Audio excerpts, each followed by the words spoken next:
Our soon-to-be overpowered MC was just your average NEET, glued to his gaming screen all day. So, how did he manage to accidentally isekai himself into the very game he was glued to? Classic. And get this, he wasn't just any random dude. He respawned as the great demon lord Diablo. Before he could even process anything, he was already getting cheek kisses from two high-tier waifus. That's one way to start a new life. It was only then that our boy had his "oh crap, I'm the MC" moment, realizing he was literally inside the game. Turns out, the resident elf waifu and cat girl companion were the ones who summoned him. And naturally, they were in a full-blown catfight over who owned the great demon lord as their slave. Priorities, people. Bro, he's the freaking great demon lord now. He's not some rinky-dink mob character who's going to be intimidated by a couple of arguing waifus. So, he decided to flex his newfound demon lord powers and literally force them to chill out, even if they were still pouting. He then realized his magic reflecting ring had hilariously backfired their slave summoning spell onto him. Classic accidental OP. The statuesque elf is Sarah, and the adorably cute cat girl is Dem. They were aiming for a trash-tier spirit beast, but somehow ended up summoning the great demon lord. Talk about a summoning gone wrong, or incredibly right depending on who you ask. Anyway, they dragged Diablo along to a city called Fanchara. Before they could even book a room, the waifus were already squabbling again, trying to claim Diablo for a shared room. The innkeeper, clearly fed up with their nonsense, just shoved all three of them into a single room. Instant harem scenario, check. Our boy, freshly isekai'd, was understandably shocked to find himself in such close quarters with two beauties. Suffering from success, much? Right after, the legendary mage Celestine showed up looking for Dem. Diablo instantly recognized her as the one who made the city's impenetrable shield in the game. Diablo, being the chill dude he is, asked her to help remove the girl's slave collars. But Celestine, despite her legendary status, was completely stumped. She'd never seen anything like it. Then, this random low-tier guard, clearly hating Diablo's unbothered vibe, decided to run his mouth and threaten him. Oh, he's one of those guys.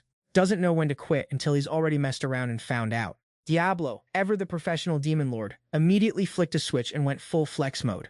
"You utter insect," he scoffed, as if I'd ever deigned to notice such a pathetic creature. Celestine just shrugged, saying she was just there to observe. But the moment Celestine left, Diablo caught a flicker in Dem's expression. He instantly sensed something was off. A high-ranking mage like Celestine wouldn't just casually drop by for a low-level cat girl. So, Diablo, being the direct kind of guy, just scooped up Dem and marched straight into their room for a private interrogation. When she still played hard to get, he instantly went for the weakness. Her ears. One gentle stroke, and she was practically purring, letting out an extended, blissful ee. Turns out a whole other demon lord, named CR, was sealed inside her body, and Celestine was trying to figure out how to extract it without, unaliving Dem. Naturally, Diablo, being the actual demon lord, casually offered to help banish the unwanted squatter. Hearing this, Dem's floodgates broke. Tears streamed down her face, completely overwhelmed by his kindness. Because up until now, everyone had abandoned her the moment they heard she was a walking demon lord vessel. Later, as Diablo was just chilling in the courtyard, catching some breeze, who should swagger in but that same annoying guard, clearly still drunk from earlier. And he was still salty about Diablo's earlier flex. So this clown instantly summoned a level 30 fire dragon and commanded it to attack our boy. Bold move, champ. But come on, our demon lord is level 150. Is he really going to be bothered by the ticklish fire breath of some overgrown, trash-tier gecko? Please. Our boy, with a casual flick of his wrist, annihilated that pathetic dragon with a single effortless magic attack. And before he left, he made sure to drop the casual truth bomb. He was the actual demon lord from another world, just to really rub it in. The girls then gave him a quick tour of the city, and Diablo noticed it wasn't just humans. A whole bunch of diverse fantasy races were chilling there too. Dem proudly declared herself a level 40 summoner, while Syrah, clearly self-conscious, didn't even dare check her own level, fearing it was too embarrassingly low. They headed to Fanchara's Adventurers Guild to sign up for, let's just say, creative paperwork. There, Diablo had to sign his name in blood, literally. Only he, being him, might have overdone it a little bit. Everyone gets their power level checked by placing their hand on this mystical mirror. Sarah, upon hearing her level was a mere 30, was predictably crestfallen. But when Diablo finally put his hand on the mirror, it unleashed such a terrifying surge of power that the guildmaster Sinvi literally had to teleport in, sensing the sheer cosmic flex. Sinvi, clearly overwhelmed by Diablo's accidental power flex, tried to find a suitable quest. She settled on sending them to dispatch a great python in the forest outside the city. As soon as they stepped out of the city gates, Diablo, the guy who just broke a magic mirror, casually wondered why they weren't just using teleportation to skip the walking. The two girls just stared blankly, then burst out laughing. "Teleportation magic that powerful? Bro, this ain't that kind of isekai," they practically said. After a grueling 5-hour trek that probably had their legs screaming, the group finally made it to the forest. But before they even got a glimpse of the great python, Sarah, the sharp one, already sensed someone creepy watching them. Given Sarah's elven eyes, their visibility range was naturally superior to other races. The moment Sarah pinpointed the targets, Diablo unleashed a powerful fire magic, instantly sweeping through the entire forest. Witnessing such overwhelming power, both girls were utterly stunned, having never seen anyone wield such potent magic before. Turns out, all those lurking in the bushes, waiting for their chance, were none other than a squad of elves.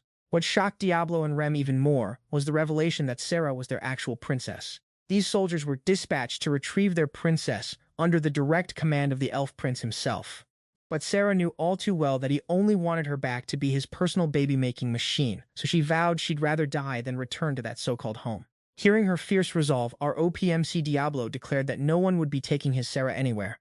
Naturally, the elven soldiers immediately nocked arrows and unleashed a chaotic volley right at him. But of course, they didn't manage to land even a scratch on Diablo. The elf squad leader then pulled out their supposed secret weapon arrow, aiming it at our unbothered lead. Diablo, with a hint of sarcasm, wondered if this arrow might actually cause him a slight bit of damage. Plot twist, he got hit, and Diablo still didn't have a single scratch, because, of course, Diablo decided it was time to flex a little. He cast a powerful freezing spell over the entire forest, encasing everything in ice. That terrifying magic completely paralyzed the elf tribe with fear, stripping them of any will to fight. It was then revealed that the Royal Guard captain was the mastermind who manipulated the elf prince into ambushing Diablo's party. But being the cowardly clown he was, a single glare from Diablo was enough to send him fleeing for his life. That evening, as a thank you, Sarah gave Diablo a big cozy hug, and whether by accident or on purpose, Rem caught them in the act of being, well, cozy.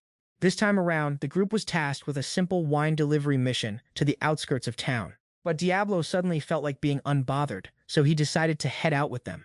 Just a few steps in, Diablo was suddenly blocked by a self-proclaimed friend to all women named Imai.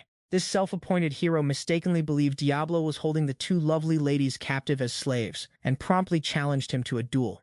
A deathmatch, no less, to liberate the two gorgeous waifus. When Imai challenged him, Diablo actually seemed pretty thrilled. Imai unleashed a powerful martial arts technique, charging forward with a devastating slash aimed straight at Diablo. But our MC deflected it with laughably little effort. Imai, still clueless, gathered his inner strength for another desperate strike. But Diablo, thinking it was a total waste of his precious farming time, casually dispatched him with a single basic attack. But Imai, bless his clueless heart, still insisted on pressing forward, until the two girls explained that their own magic was actually reflecting back, not what he thought at all. Once he finally understood, Imai graciously decided to spare Diablo. But as our hero and his party continued on their wine delivery, Sarah suddenly declared she needed to jump into the river for a swim because it was simply too hot. Despite his initial protests, Sarah gave Diablo a sudden, tight hug, leaving our hero absolutely flustered and over the moon. The moment they reached the wine destination, soldiers immediately swarmed them, mistakenly believing Diablo was a demon. Thankfully, someone recognized him as an envoy from the Adventurers Guild, averting a potential diplomatic incident. Diablo then noticed a mass of civilians fleeing across a nearby bridge, and when he inquired, the soldiers explained that 100 demons were poised to attack it.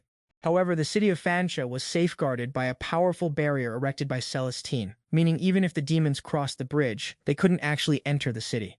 Facing such a massive demon army, the local soldiers were basically walking towards their doom. Looks like our accidental hero Diablo is about to step in and save the day again. Moments later, a mysterious girl named Edelgard appeared, commanding the demon army to press towards the bridge where our protagonist stood. Diablo, ever the unbothered OPMC, simply told everyone to retreat into the city, declaring he'd handle the entire horde himself. Meanwhile, back in the city, Celestine ordered Rem to dismiss that troublesome Royal Guard captain, as he was proving to be a serious liability. Speak of the devil, and he shall appear. He was absolutely furious that Celestine had kicked him out of the guild, claiming it was completely unfair. The petty man then pulled out a cursed demonic dagger and stabbed himself, instantly transforming into a demon named Gregor. For these kind of scrub-tier enemies, Diablo generally only needs one hit, one kill. Recognizing Diablo's unexpected strength, Edelgard decided she'd step onto the battlefield herself and challenge him. Meanwhile, Gregor had cunningly tricked that troublesome guard into helping him infiltrate the city. His clear objective: eliminate Celestine to shatter the barrier and let the demon horde flood in. Even though they tried to make a quick escape, Gregor swiftly cornered them. Rem desperately summoned her three-horned spirit beast to repel him, but Gregor just casually threw a single punch, instantly knocking the beast out cold. Just then, our self-proclaimed friend to all women, Imai, dramatically appeared, along with a group of adventurers who quickly surrounded Gregor. Imai, ever the tryhard, unleashed his signature sword technique on Gregor, but his attack wasn't even strong enough, and he just casually unloaded on Mai, leaving our boy on the floor. Meanwhile, the bridge battle was still popping off. From her moves, Diablo casually sized up Adelga as a solid level 80. Realizing she was in trouble, she decided to go all in for one last finishing move. She went full send on Diablo with high damage, dangerous attacks, but guess what? Our boy just got a little bit tired. However, a message flew in. Celestine was getting jumped by some demons in the city. So, Diablo, annoyed, had to get serious and end this fight with one move.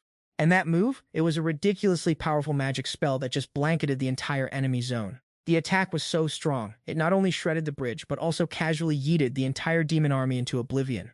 But somehow, Adelga miraculously clung to life after that absolute monster of an attack. Diablo immediately popped a teleport spell to warp back to the city. Mai and the other adventurers, however, were not having a good time. Some were missing limbs, others critically injured.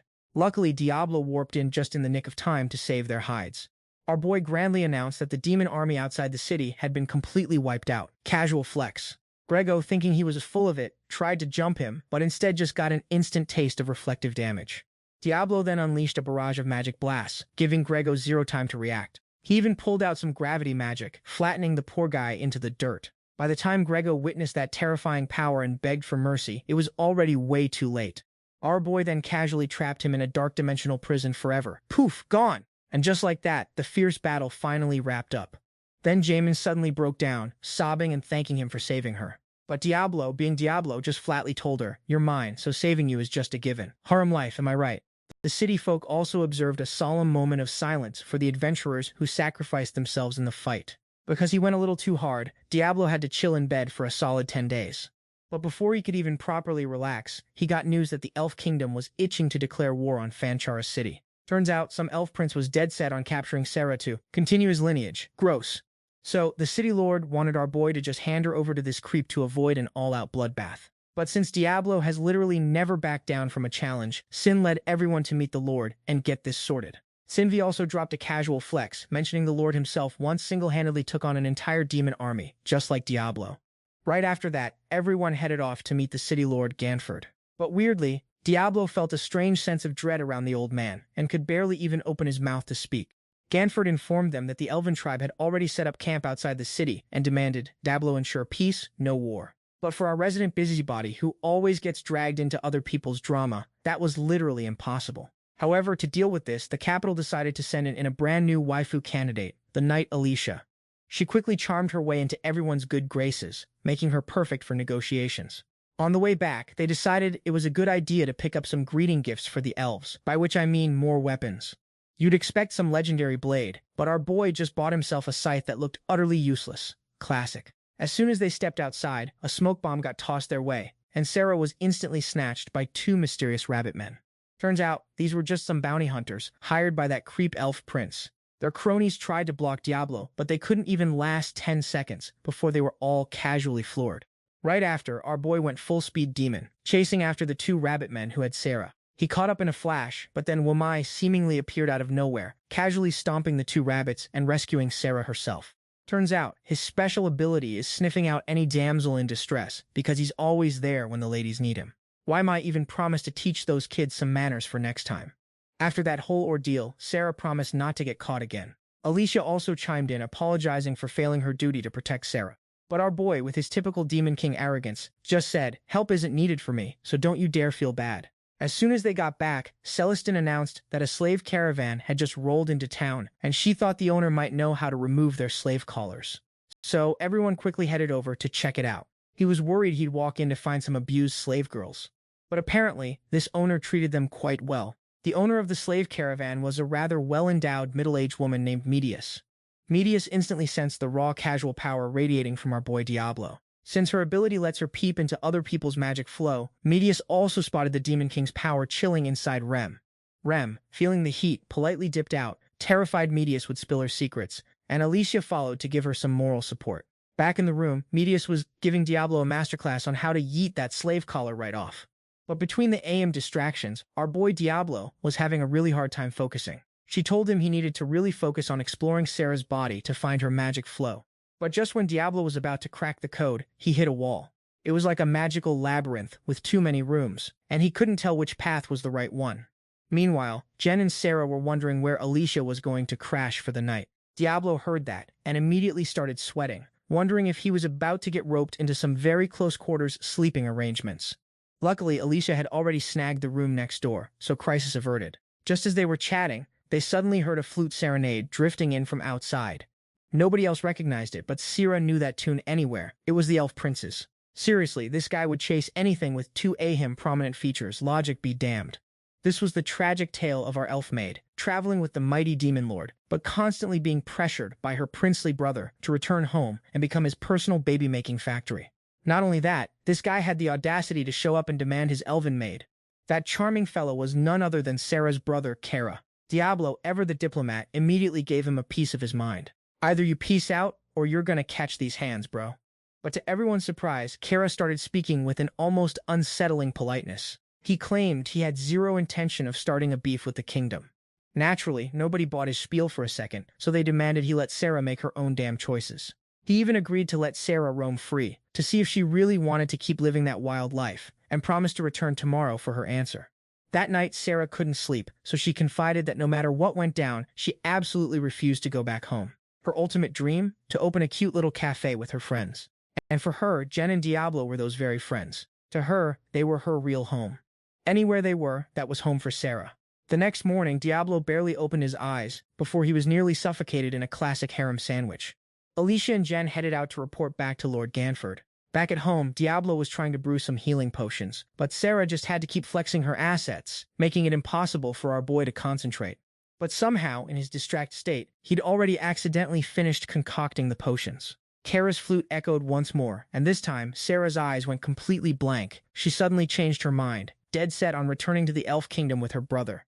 Diablo's jaw hit the floor, absolutely dumbfounded to hear those words from Sarah herself, while Kara was already smirking at the door, having been waiting for her to come home. In this truly cursed situation, Diablo could only stand there, buffering for a good few minutes, completely useless. After filling in Jen and Alicia, a moping Diablo sadly shuffled off to bed. He just promised her a future together, and couldn't wrap his head around why Sarah would pull a 180, especially after she'd sworn just last night she'd never go back. However, the ever-sharp Jen suggested that Sarah might have just been hit with Kara's hypnotic magic. Only then did Diablo realize that Kara's serenade was actually a massive red flag. Hyped up and determined, Diablo decided he was going to rescue Sarah from that sleazy older brother. Meanwhile, Kara had already dragged her back to the elf encampment and, like a total creep, tied her hands to the ceiling. "How can you escape the legendary elf clan's hypnotic flute, little sister?" He probably gloated. He then released some clothes-dissolving slime, clearly planning something absolutely vile. Luckily, our hero Diablo and his trusty crew swooped in just in the nick of time, right before things got really dark. Kara could only gape in terror as Diablo effortlessly flattened his entire army. And at this point, Diablo wanted to hear Sarah's true decision one more time. So Kara, being the absolute villain he was, tried to hit her with his hypnosis spell again. But Diablo, channeling his inner OP protagonist, simply commanded her not to be hypnotized anymore. And just like that, the slave collar glowed, completely shattering the hypnosis and freeing her. Kara, watching all his creepy schemes turn to absolute dust, was beyond furious, so he whipped out a summoning item to call forth a giant. Alright, so this is the legendary guardian beast that's been protecting the elven throne for generations. Diablo immediately whipped out his earth magic and casually blew off one of its heads. But plot twist, it just popped right back like nothing happened. Then, with a single gust of wind magic, it yeeted Diablo across the field because, apparently, he hadn't unlocked his elemental counter skills yet. It kept up the assault, giving our boy no time to even catch his breath. The monster went absolutely wild, tearing through the forest like a hurricane, much to Kara's smug delight. That's when Sarah popped in with the clutch info. Turns out this overgrown lizard had a giant elemental core hidden inside its body. The only catch? It was constantly on the move, making it a nightmare to hit. But our unbothered MC Diablo was like, weakness? Who needs a weakness? Just hit it harder. And he immediately unleashed a lightning bolt straight onto Hera. Just one move, and the entire monster was casually blown back into dust. Hey, why aren't you laughing now, pal? You were just cackling like a maniac a second ago, Diablo quipped. Kara immediately started begging for his life, but Sarah stepped in, reminding Diablo that he was still her brother. Just as Kara was about to make a run for it, someone else unexpectedly snuffed him out. Turns out, the sly old foxhack Ganford and his invisible soldiers had been watching the whole spectacle from the shadows. He'd been waiting for the perfect moment to fish in troubled waters, planning to invade the elven lands right after Diablo had finished off their beast, Hera. Ganford then casually locked our hero up in a cage meant for literal spirit beasts. Alicia tried to rush in for a counterattack, but Ganford swiftly shattered her sword with incredible speed. Even Diablo had to admit this guy was definitely operating on a level far beyond any normal human. But our OPMC simply felt the magic flow of his prison, and just like that, Diablo casually broke the seal. With Diablo free, Ganford knew his plans were toast, so he lunged forward, attacking with terrifying speed. Diablo, wanting to be gentle, decided to just set a few traps to casually repel Ganford's attack. He laid down a series of traps right under his feet, ensuring Ganford couldn't take another step forward. Even after being frozen solid with ice magic, the old man stubbornly kept charging at Diablo, so our MC sighed and had no choice but to use some super powerful close-range magic to blast him away for good. After that little magic trick, the old man was severely injured. Diablo, being the absolute unit he is, wasn't about to waste his time finishing off someone who wasn't even in his league. Realizing he was completely outmatched, Ganford immediately ordered his troops to retreat from the forest. Jen distributed healing potions to everyone, and even though Sarah still couldn't hold back her tears seeing her brother lying there. This time, Diablo had to take a few weeks off to recover, having casually overused his magic. That's when Shinvi showed up with some top-tier magic recovery wine, ready to chill and drink with Diablo. Turns out, our MC had already upgraded the entire floor into a literal firepower trap, just in case Homura decided to drop by and cause trouble. Meanwhile, Happy also woke up, though his features weren't exactly fully repaired yet. But the real problem was this absolute unit of a time-eater monster, heading straight for Planet Willy. She had no idea how much it would devour, but if it ate the planet's past, everyone on it would just cease to exist. With no other options, Witch dramatically rushed in to grab Siki and escape before the time-eater arrived. As soon as Jin joined the fray, he immediately pulled out his signature violent wind slash to make a grand entrance. But whoever he was fighting wasn't some pushover, and they quickly counterattacked. Just as the battle was heating up, Sister and some weapon-wielding dude suddenly made their grand appearance. With Ile already taken down, Sister decided to just casually loot everything the guy owned. Siki, being Siki, simply declared he'd crush all the bad guys, whether Sister was one of the legendary 4 Imperial Stars or not. Mid-interrogation, W suddenly sensed a massive surge of energy coming from below. Immediately, the two rushed down to investigate, only to find the real Sister sealed away right there. With such laughably crude technology, it was no sweat for W to free the real Sister. Meanwhile, Siki was getting a bit cornered, being outnumbered 3-1, but our fearless MC just casually whipped up an ether sphere to attack them from a distance. Thanks to Rebecca's top-tier gaming aim lessons, Siki effortlessly took down the fake Sister and her 2 cronies. Right after that, Die Squad appeared, much to the absolute horror of the faux Sister. Even though they were all a bit skeptical, it was a golden opportunity, so everyone agreed. Diablo, ever the pragmatist, decided that as soon as the guy was revived, he'd send him straight back to Mother Earth. No sooner had they returned to the guild hall than Alicia immediately sought them out. She was there to warn them about some shady dude named Slura, who just showed up in the city. This dude's a full-on zealot, ready to obliterate anyone even whispering about the Demon King. Meanwhile, our boy Diablo is literally out here casually claiming to be the Demon King from another world. So Alicia wanted our boy to lay low for a bit, but before he could even think about hiding, this zealot just poof appeared. And just as predicted, Diablo immediately hit him with the classic, "Oh, what's up? Yeah, I'm the Demon King flex." So Slur, being the total killjoy, decided to just eliminate everyone for daring to hang out with a supposed Demon King. Slur's eye pulsed with some dark energy, immediately making Gem feel like she couldn't breathe. He then grandly declared it was the ultimate power of divine punishment, or something equally extra. But as if this wannabe general's tricks could fool our OPMC, Diablo immediately clocked that he was just using some basic magic to choke them. He tried to keep flexing with his eye attack, but Diablo's plot armor was too strong. His own magic instantly backfired, turning him into a very confused, very still statue.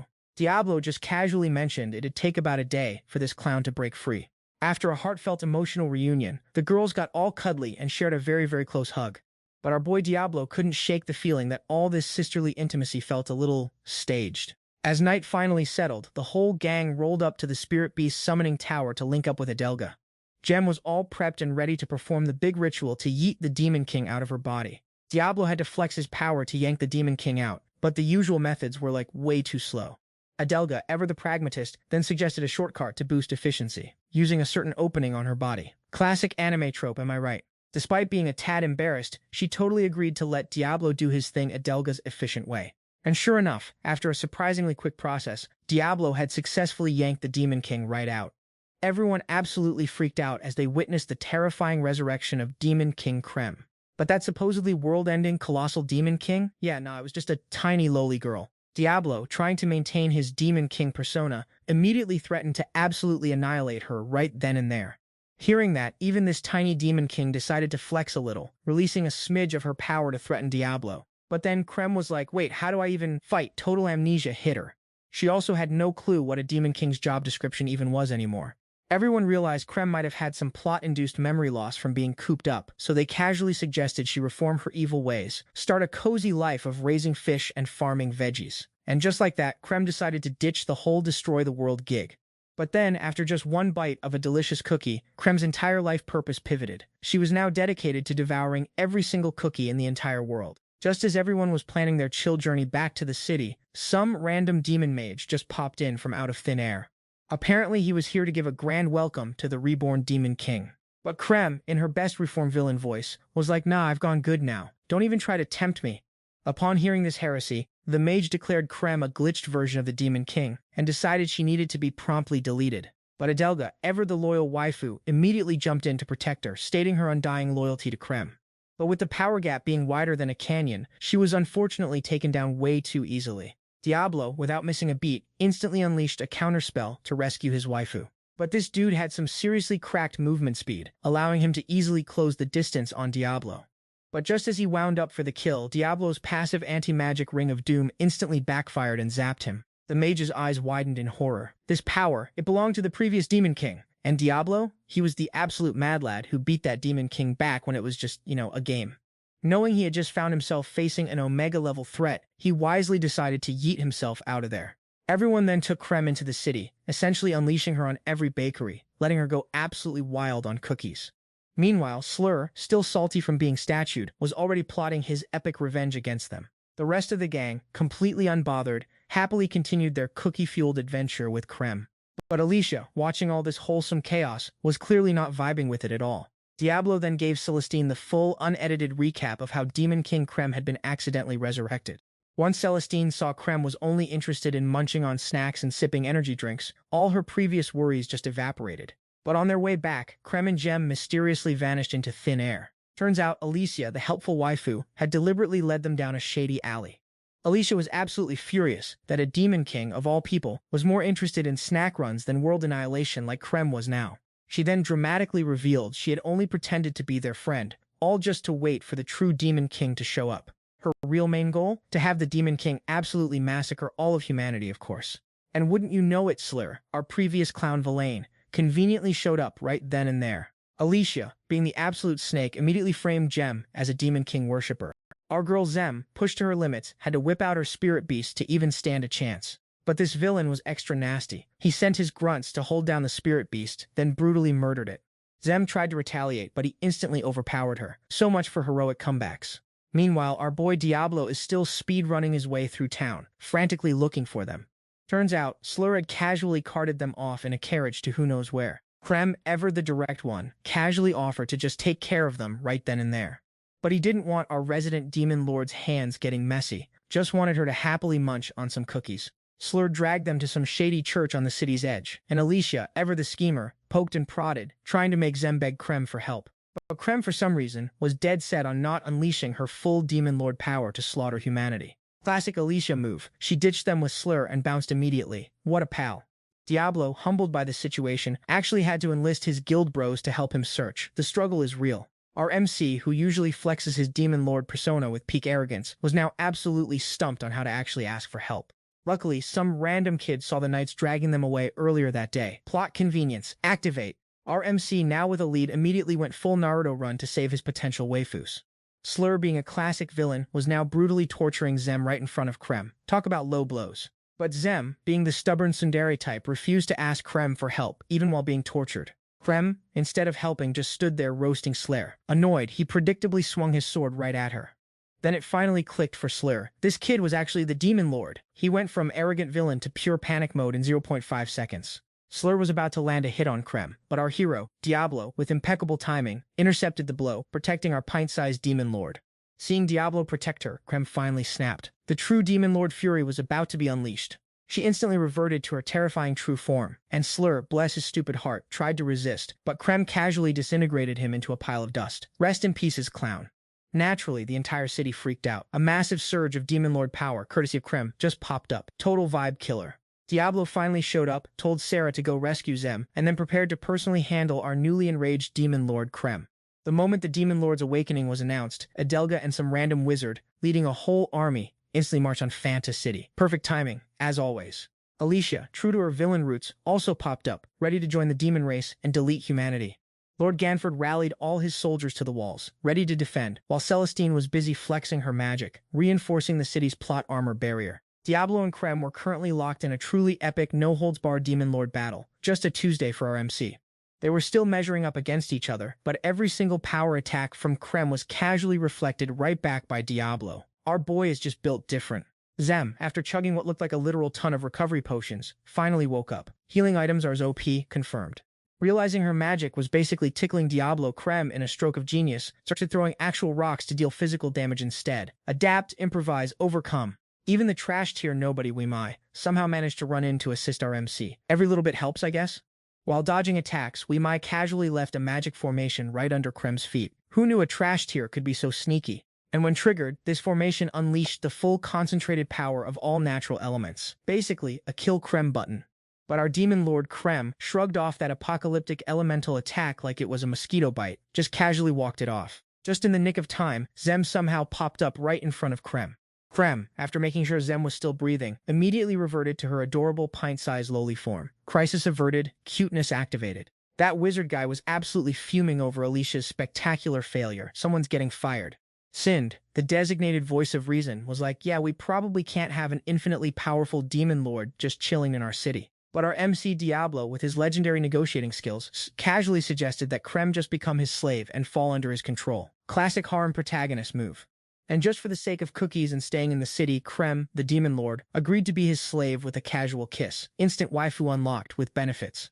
That night, just as everyone was getting cozy and settling down for some bedroom activities, Alicia, ever the drama queen, decided to make a grand entrance. Turns out, failing to wipe out humanity has consequences. She and Adelga were now being mercilessly hunted down. Adelga was in bad shape, so Alicia, with nowhere else to turn, begged Krem to use her demon lord healing powers. After Alicia's dramatic begging, Diablo, ever the softie for a new waifu candidate, agreed to let Krem heal Adelga.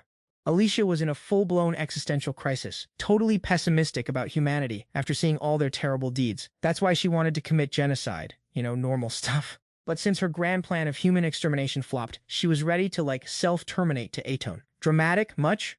But Diablo wasn't having any of that. He pulled out his legendary talk no jutsu and convinced her that death isn't the answer. And just like that, our MC's life was now officially upgraded to coexisting with an ever-expanding harem. What a tough life, right? Meanwhile, in some random forest, two new waifu candidates were sprinting like their lives depended on it, as if a pack of rabid dogs were after them. But where do you run, little worms? From beneath the earth, a worm-like monster decided to make its grand entrance. It was disgustingly long, horrifying, and the kind of monstrous vision that would leave anyone speechless. As the monster lunged, the armored maiden heroically pushed the other girl to safety, only to get herself half swallowed by the beast and instantly lifted into the air. Weirdly enough, after snatching its prey, the worm just vanished. Seeing her friend get swallowed up so easily for saving her, the girl couldn't help but cry like a child. But before she could even finish her sob, a ridiculously obnoxious ho-ho laugh echoed from behind, making her jump out of her skin. She was just about to unleash a tirade on whoever was pulling this cruel prank when a flash of light appeared.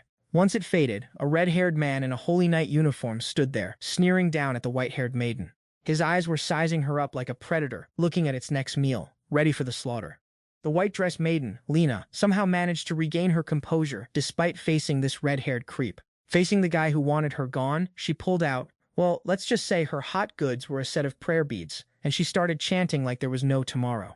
Bro, this devout chick is literally about to be toast, and instead of running, she's still sitting there praying? You gotta be kidding me.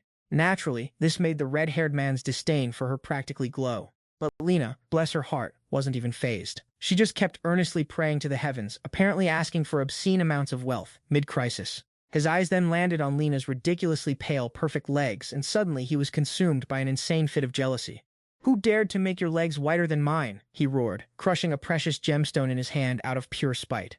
A surge of dark energy erupted, and then, boom, a monster appeared, looking like a giant mushroom, but apparently running on an octopus operating system. Its sausage tentacles were massive, long, and could extend and retract whenever they felt like it. Talk about an unsettling combo. To top it off, they were all glistening and slimy. What a truly irresistible combo. Instantly, it wrapped its questionable appendages around Lena's voluptuous figure, squeezing tight. She was lifted into the air, looking utterly mortified and embarrassed, as if this was just a normal Tuesday. This pervy mushroom monster wasn't even trying to hide its lewd intentions. Its sausage-like tentacles started caressing and squeezing, threatening to expose all of her lady bits any second now.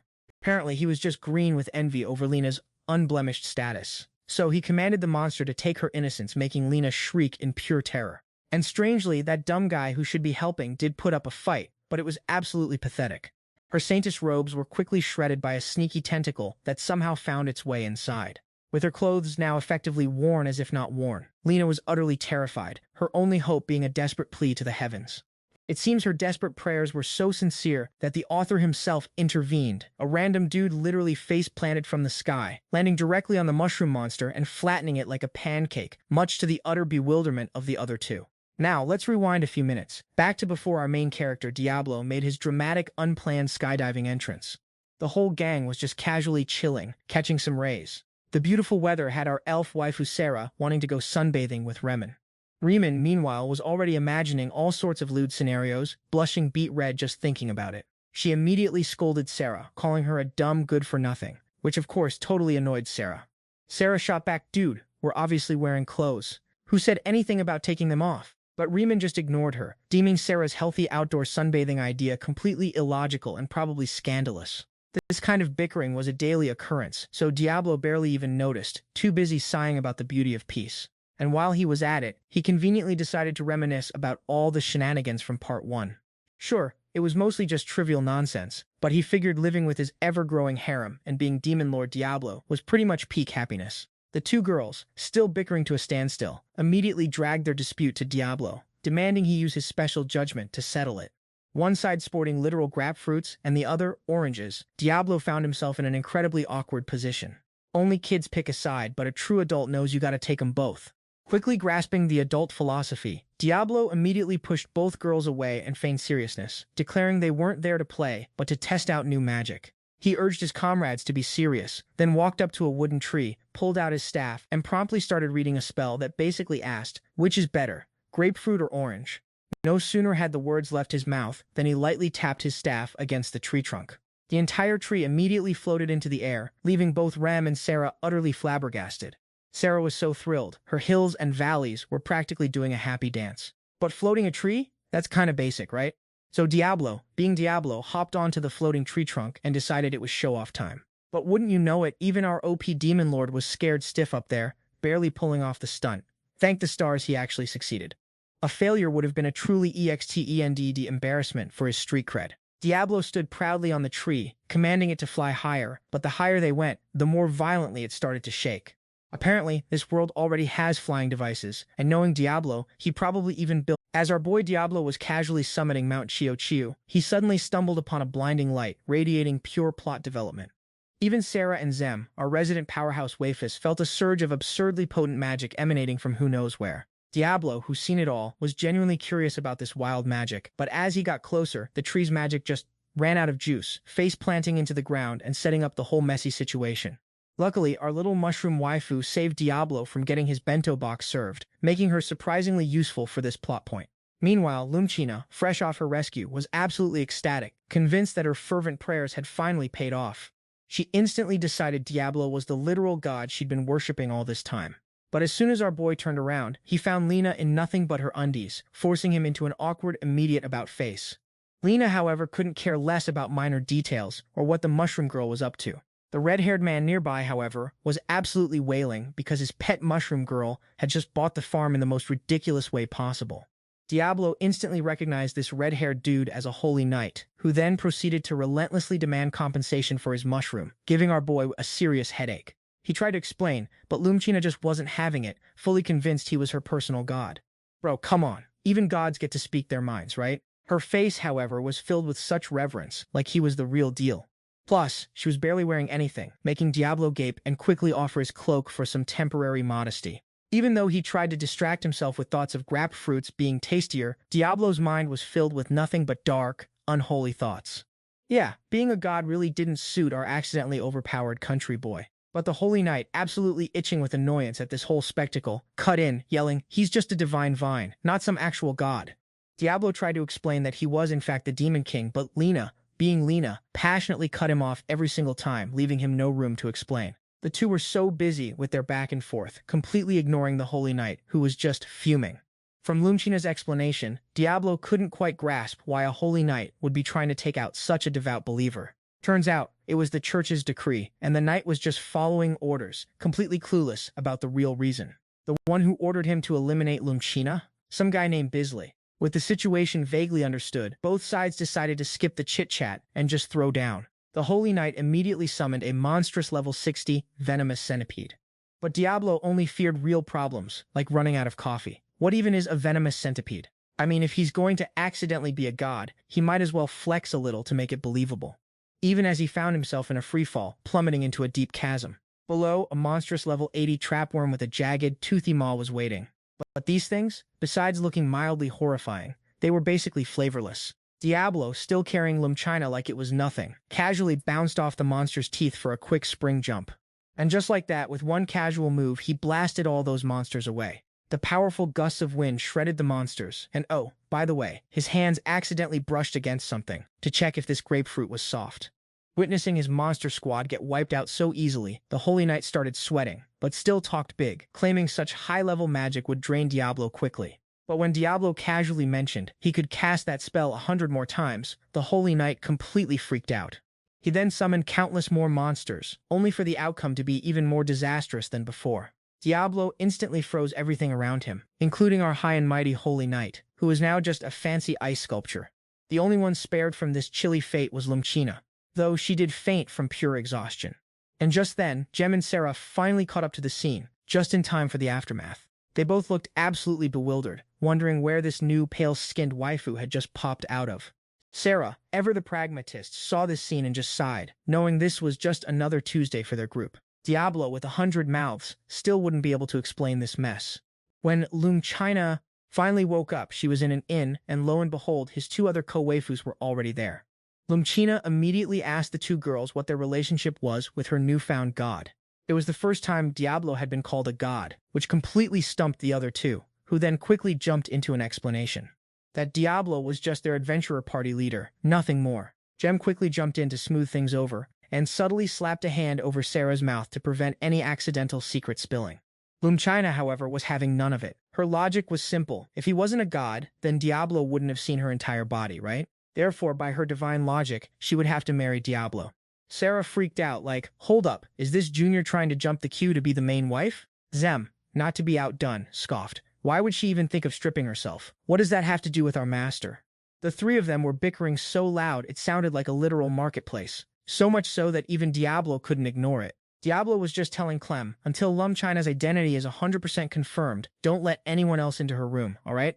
He immediately ran in to see what kind of chaos these three waifus were cooking up. As soon as she saw Diablo, Lumchina immediately insisted on calling him a god, completely ignoring Diablo's attempts to explain. He got so fed up with explaining, he was like, "Fine, if you want me to be a god, I'll be a god." But she insisted he keep his identity a secret for her own personal reasons.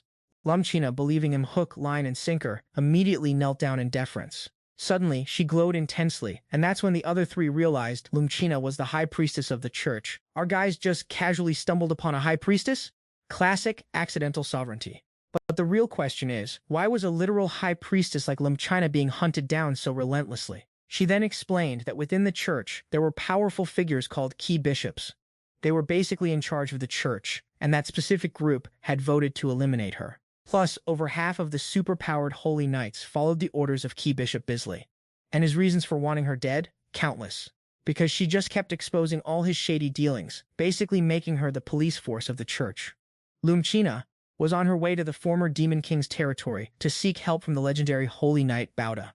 He was a veteran of the Great War between humans and demons, and also a famously upright and trustworthy person.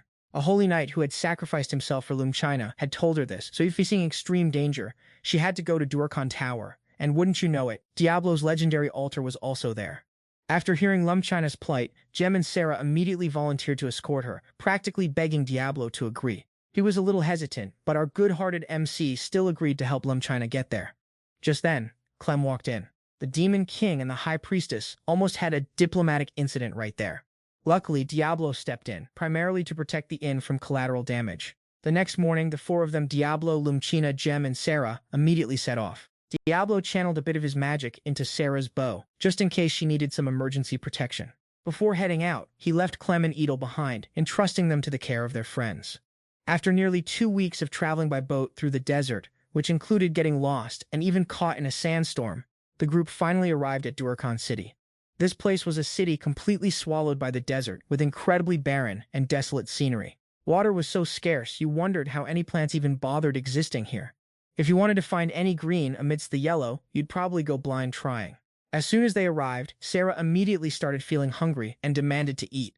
But the most crucial task was getting Lumchina safely to Bauta, which made Sarah groan, "OMG, seriously?" Along the way, the city residents all stared at them with curious eyes.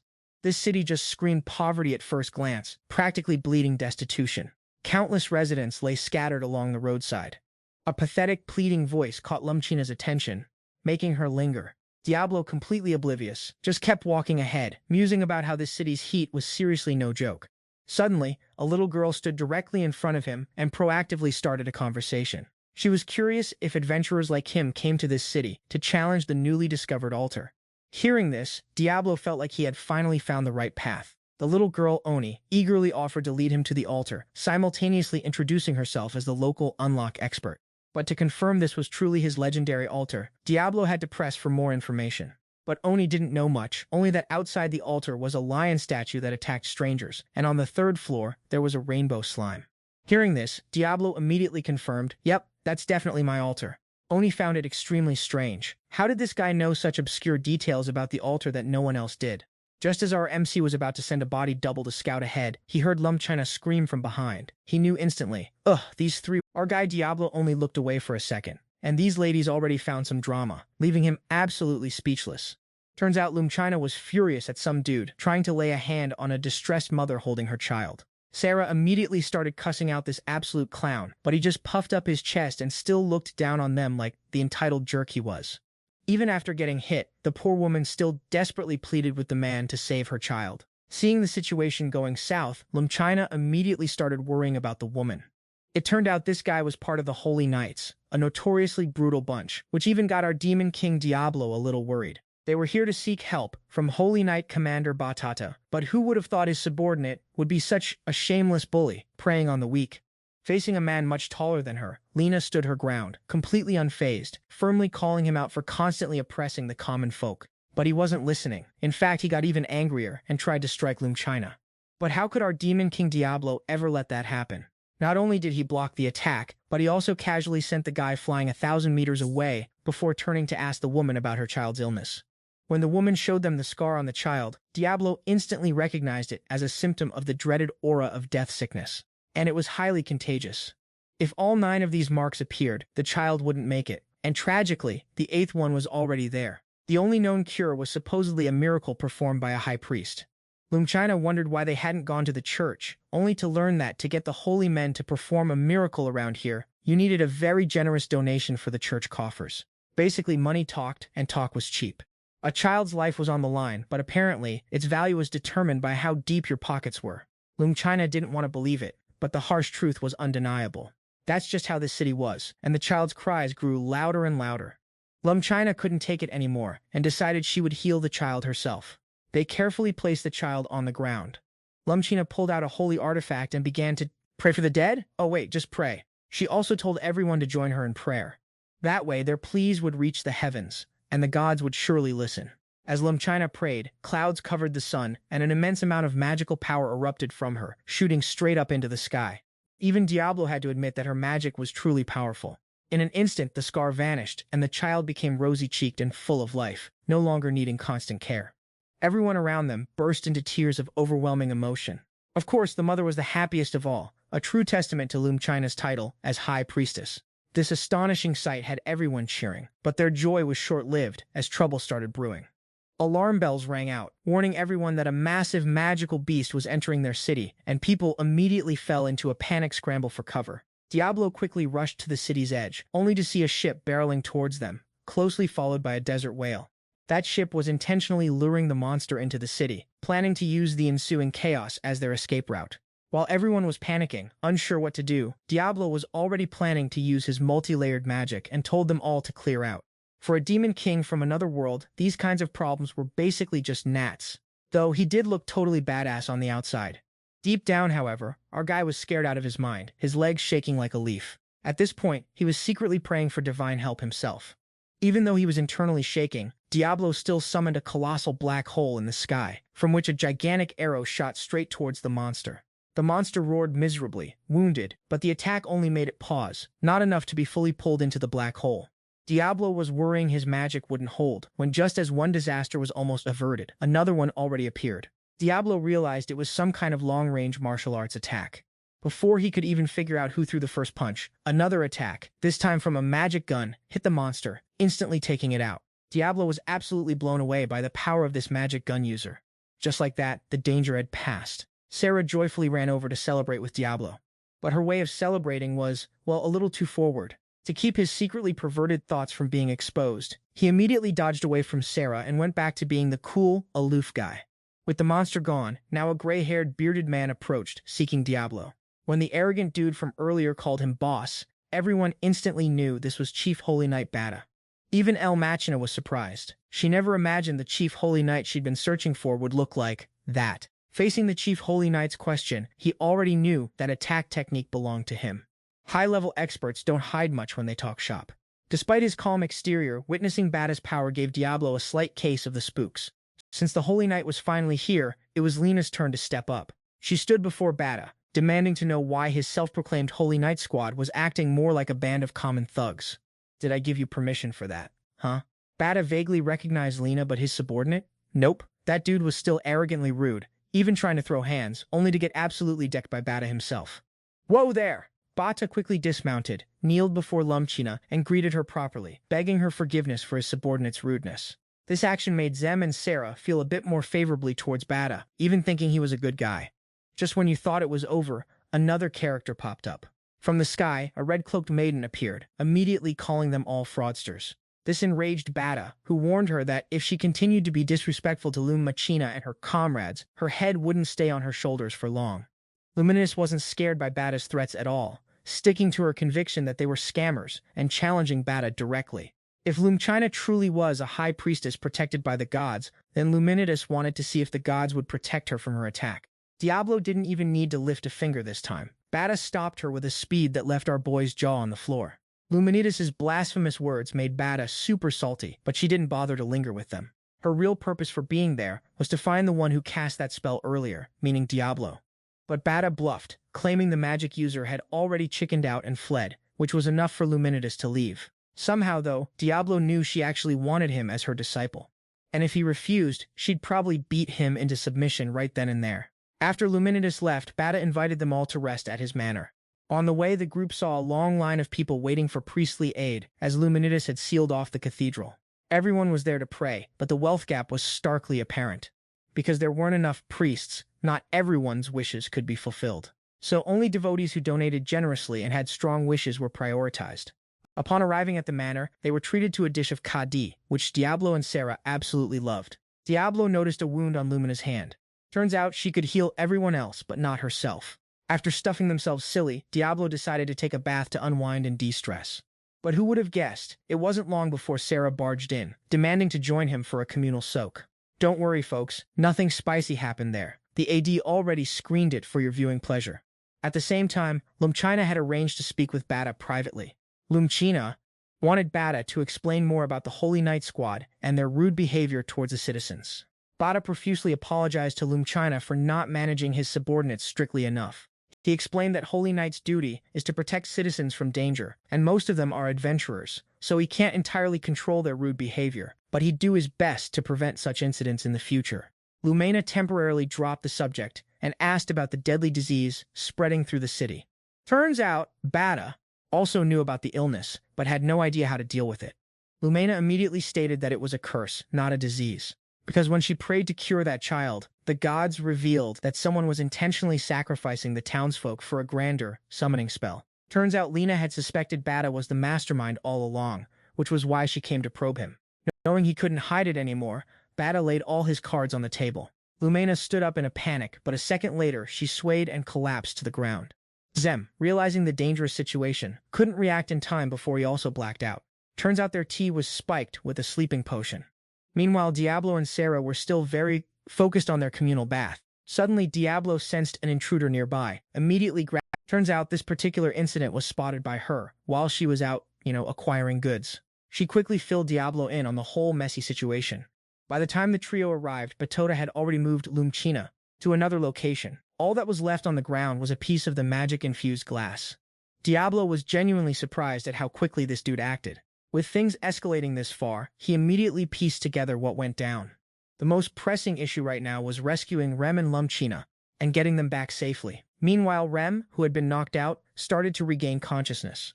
Her hands and feet were tightly bound, sending her into a total panic. But Lena, despite being in pretty much the same boat, was surprisingly way calmer. Looking around, this was clearly an underground base, but Lumchina's attention was solely on the group of people in front of them. Just one glance and Zem was blushing beet red. These people were exercising in a very public and collective manner. She had no idea how to explain it to Lena, who, bless her innocent soul, had no clue what the heck these guys were even doing. Just then, Bauda finally showed up, casually mentioning that the two were being held on an altar. Lumchina could also feel the ominous evil energy radiating from this place.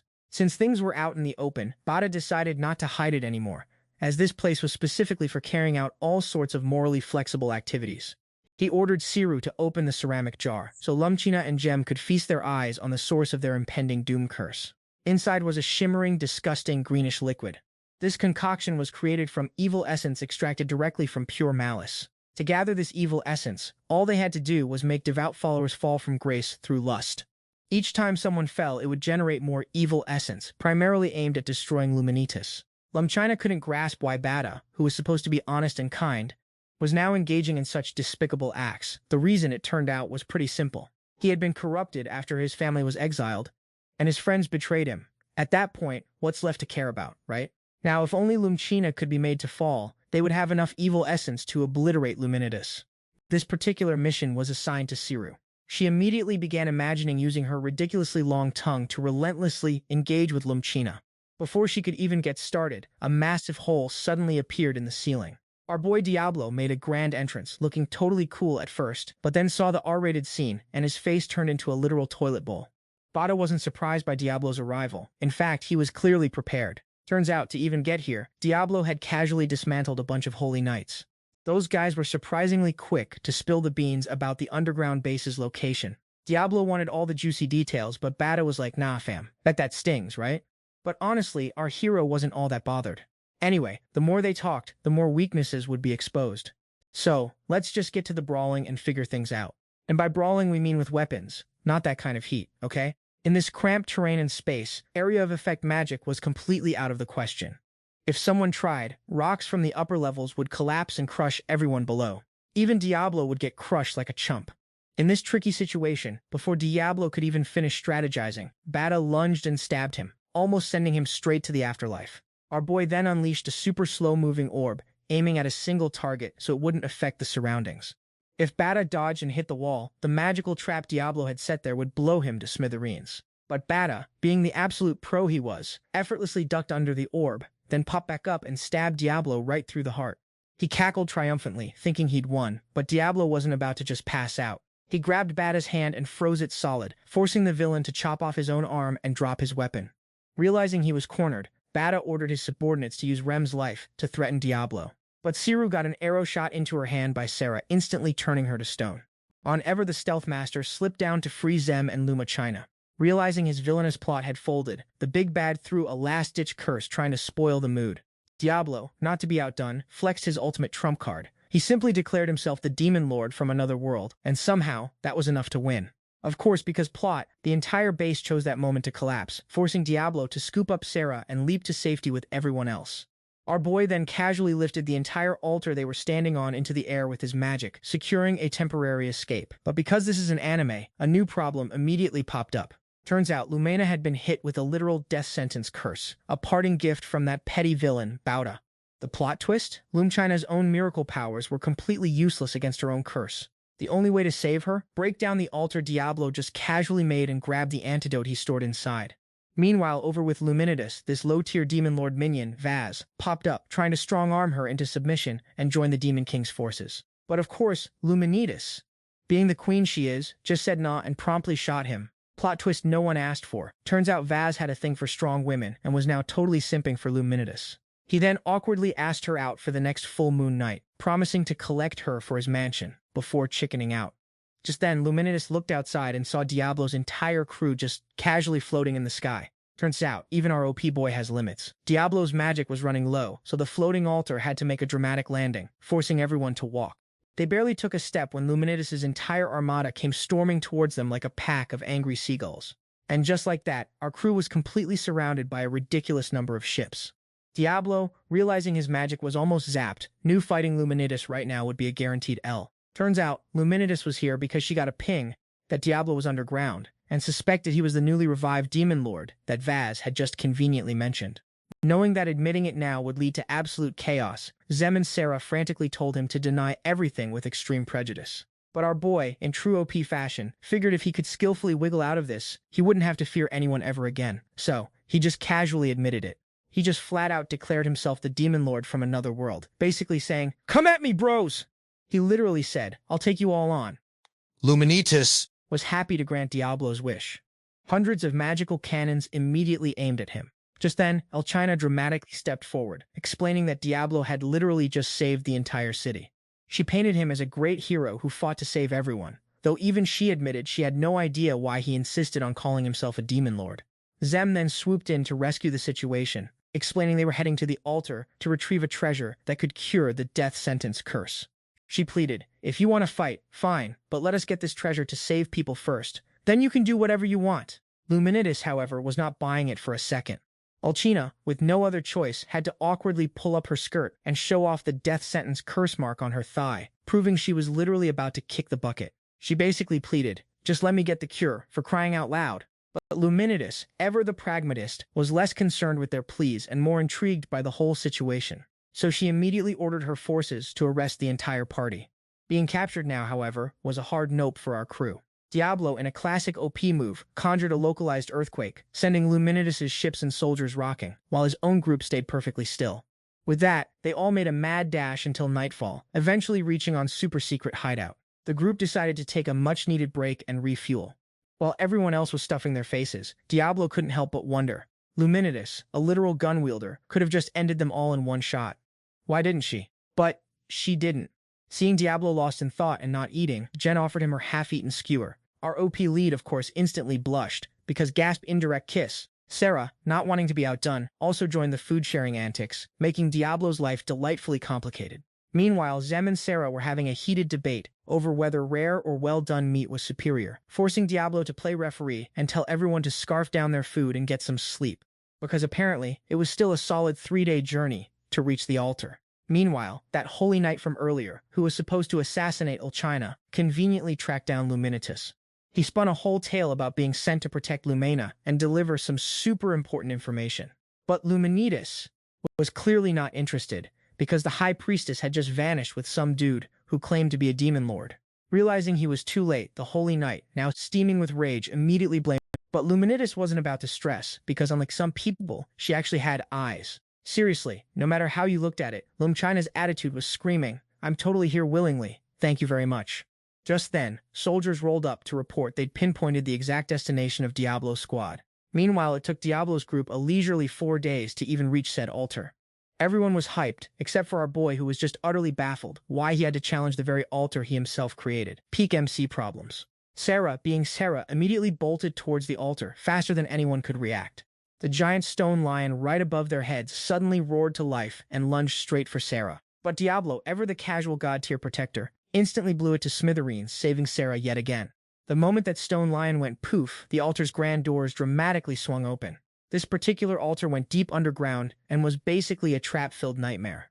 After clearing that hurdle, the next staircase appeared, leading to the first basement floor, the aptly named Giant Maze. Sarah, naturally, started stressing that if they couldn't escape this ridiculously huge maze, they'd just be stuck there until the next adventurers stumbled upon them. And by then, they'd probably be dusty skeletons. Grim much? But An, bless her heart, quickly reassured them, explaining that she'd actually mapped this whole place out on a previous visit, so it would be a total cakewalk. No sooner had she finished flexing than An opened her map, only to discover the maze's entire structure had somehow shifted. Her meticulously drawn map was now absolutely useless. But for our casually OP Diablo, that little hiccup was absolutely no biggie. While everyone else was scrambling to find a way through, he just casually used magic to blast a straight-line tunnel from the entrance directly to the exit. Efficiency, folks. Pfft, these small fry challenges were basically child's play for him. As they were about to move on, Rem suddenly piped up, warning him to watch out for traps. But, excuse me, this was literally the maze he created. He'd know if there were traps, wouldn't he? He just didn't want to blow his cover, so he accidentally let it slip, making poor Rem feel a little sad. The rest of the crew had to quickly rally and comfort her. Diablo breezed through all the subsequent stages with zero effort until they hit the infamous lava stage. The scorching heat was so intense that the waifus literally couldn't handle it, shedding all their clothes until they were just in their basic essentials. Classic. Even the usually modest Lumchina, who probably gets flustered by a strong breeze, couldn't stand the heat and stripped bare. But then they went and answered the next question incorrectly. Oops. The cable car plummeted even closer to the lava, making her strip off even the tiny bits she had left, leaving her in just her panties. Talk about extreme heat. This time it was Lena's turn to step up and answer. If she answered incorrectly, it was game over, they'd all be toast right there, and then. When the question was finally revealed, Diablo actually looked a tiny bit concerned, but Lumchina, being the certified genius she is, barely even blinked. The real challenge here, however, was for Diablo, who was now desperately trying to figure out where exactly to put his eyes.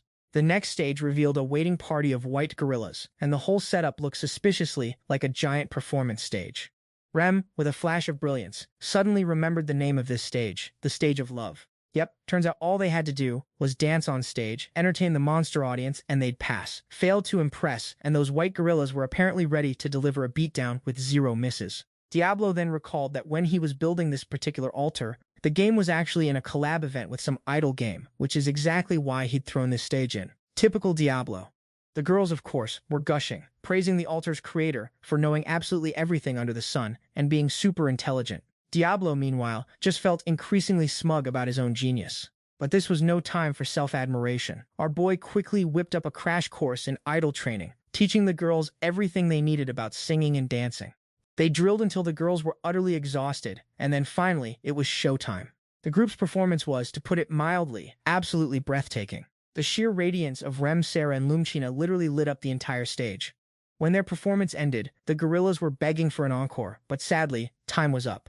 The next stage involved defeating high-flying monsters while crossing a giant chasm, when suddenly, a horde of summoned beasts decided to crash the party. Diablo casually swatted one away, but then, out of nowhere, another digging beast burrowed its way out of the ground. Diablo immediately recognized these particular monsters as belonging to that holy knight from the very first floor. But by then, it was already too late. That very knight had somehow snuck up behind Lumchina and was now drawing his sword, clearly aiming for a quick, decisive strike. Luckily for Lumchina, An was absolutely not having any of that. The little waifu instantly lunged, pushing the knight and herself right into the raging stream below. Diablo quickly ordered the others to continue moving forward, while he naturally leapt right into the treacherous water after An. The remaining people were so shocked they couldn't speak, frozen in place, unsure what to do. Diablo, with his underwater skills, quickly found An. He finally rescued the little girl, but his mythic staff was swept away by the current. After pulling the girl ashore, An was still unconscious, so to warm her up, Diablo built a fire nearby and dried her clothes. Seeing An's wet clothes, and fearing she'd catch a cold, he took off some of her clothes to dry them by the fire. He chuckled when he saw she was only wearing her underwear, thinking, we're all guys here anyway. Turns out Diablo thought An was a boy, so he was completely casual until he saw two budding peaches, and that's when he froze for a solid 5 seconds. Right at that moment, An also woke up. The first thing she saw was Diablo, shirtless and herself, practically naked. An immediately recoiled in fear. Diablo stammered, awkwardly trying to explain. He was just trying to help her dry her wet clothes to prevent her from getting sick. Because if she got sick now, with no medicine, she'd be a goner. An eventually calmed down. Seeing the little girl shivering, he called her closer to the fire to warm up. Meanwhile, Gem and Lumchina were still continuing their journey. They trusted that Diablo would save An and eventually catch up to them. Back to Diablo, he clearly told the girl to sit beside the fire, so why was she now sitting in his lap? To ease the awkward tension, Diablo asked why she dressed like a boy, and she explained that she had been abandoned by her parents at a young age. Living alone and dressing as a boy was simply more convenient and safer. Just as Diablo was thinking how pitiful she was, An called him Dad, instantly making the atmosphere even more awkward. Once she regained her composure, she explained that she had only called him that out of respect. But Diablo didn't seem to care much. After all, it was just Dad, nothing too big. An worried about the other three, but Diablo was confident they could protect themselves just fine. If it was just the monsters from the previous floors, they'd handle it. Floor 10 had moving ground traps, but Jem just needed to be careful. Floor 11 had resurrected corpses, but with Lumchina, they'd get through it easily. The real problem, he mused, was the guardian of floor 12. No matter how skilled those three were, they couldn't defeat him, so he had to quickly catch up to them. No sooner had he finished speaking than a swarm of bats attacked them, but thanks to them, Diablo knew exactly where his friends were. Sarah and the others finally reached floor 12. Just poking their heads in, before they could even wonder what the next monster was, they saw the Holy Knight waiting for them. Seeing that Diablo wasn't there, the Holy Knight immediately tried to eliminate Lumchina. He summoned a swarm of fire bees to attack all three, but Sarah and Jem weren't pushovers. Jem summoned 3 monsters, giving Sarah the opportunity to fire an arrow, aiming to finish off the knight. However, the knight actually had some power, conjuring a wall of roses that not only blocked Jem's monsters but also deflected Sarah's attack. Their combined attacks were seen right through by him, and the bees resumed their assault on the trio. But then a powerful gust of wind suddenly swept through, blowing away all of their summoned beasts. Jem, thinking it was Diablo, looked up excitedly, but it was someone else entirely. What appeared was a giant, terrifying black dragon. Why is it always that if it's black, it has to be huge? It challenged them to battle. Fighting meant death, but not fighting also meant death. Talk about a lose-lose situation. Driven into a corner, Jem summoned his strongest fire spirit Iphis, ordering it to attack with all its might. But even that wasn't enough to faze the black dragon. It didn't even cause a scratch. The black dragon just let out a roar, and Iphis turned into dust. Jem was then swatted by the black dragon's tail, sent tumbling a dozen times before slamming into a wall. His body, covered in countless wounds, was now just waiting for death, but Lumchina, refusing to accept it, immediately rushed to heal him. Her compassionate heart touched Jem, but the immediate problem was still this massive black dragon. The black dragon praised the 3 girls, but still refused to listen to any explanations and moved to attack them. Thankfully, Diablo appeared just in time, and this black dragon, who was just acting all high and mighty and trying to flatten Diablo, instantly got clapped by 2 casual spells, leaving it as helpless as a fish on a cutting board. Unable to process its defeat, the black dragon childishly sulked off to go have a nap. Turns out this dragon couldn't truly die in such a pathetic way just yet. Just as the black dragon turned to retreat, the portal to the 13th floor dramatically swung open. A young woman in a maid outfit gracefully stepped out, making it clear there was no turning back for our disgraced black dragon.